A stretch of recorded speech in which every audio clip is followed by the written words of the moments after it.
Hi guys, చాలామంది అనుకుంటారు బెంగళూరులో ట్రాఫిక్ ఎక్కువ ఉంటుంది, హైదరాబాద్లో తక్కువ ఉంటుందని. అంత ఫేక్, అది ఫేక్ మాటలు అవి. మన హైదరాబాద్కి బెంగళూరుకి పోలిస్తే బెంగళూరు ట్రాఫిక్ మన హైదరాబాద్కి ఒక మూలక రాదు, అట్లుంటుంది.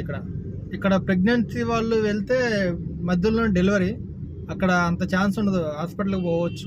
అది డిఫరెన్స్ అక్కడికి ఇక్కడికి. సో చాలామంది అనుకుంటున్నారు కాబట్టి చెప్తున్నా, అంత ఏం లేదండి. బెంగళూరు ట్రాఫిక్ చాలా రూల్ అంటే రూల్ ఉంటుంది, అక్కడ సిస్టమేటిక్ ఉంది, ఒక టైం టేబుల్ ఉంది. ఇక్కడ అట్లా కాదు, మనం ధూమ్ ధామ్ కొట్టుడే ఉంటుంది ఇక్కడ. అందుకని ఇక్కడ ట్రాఫిక్ ఎక్కువ ఉంటుంది. సో బయటకు వచ్చామంటే తొందరగా వెళ్ళడం అనేది కష్టం. బెంగళూరులో అట్లా కాదు, మూవ్ అవుతూనే ఉంటుంది. ఏదో సిగ్నల్ కూడా ట్రాఫిక్ కొంచెం తక్కువ ఉంటుంది అంతే. అంతేగాని అక్కడికి ఇక్కడికి చాలా డిఫరెన్స్ ఉంది. సో ట్రాఫిక్ అనేది ఘోరంగా ఉండేది హైదరాబాద్లోనే.